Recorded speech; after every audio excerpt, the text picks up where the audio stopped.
আবুল হন, তোরা তো একটা গপ্প করি। কি গপ্প করবি?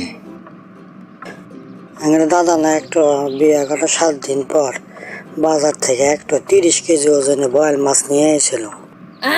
সত্যি কইতে চাস?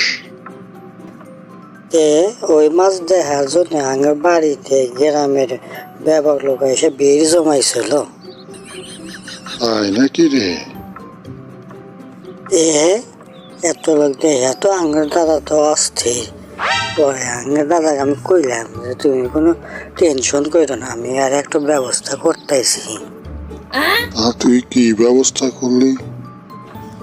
বললাম কি জানোস, কয়দিন হলো পায়খানা হয় না, ব্যাপক লোকের মধ্যে ছায়া দিলাম, সেইটা দিয়ে আর একটা লোক নাই। বলাই কয় কি রে? তে আর কি করবো? বেশি বুঝলাম, কিন্তু একটু জিনিস বুঝতেছি না। তোর দাদা বিয়ে করার 7 দিন পর তুই কোন থেকে এলি?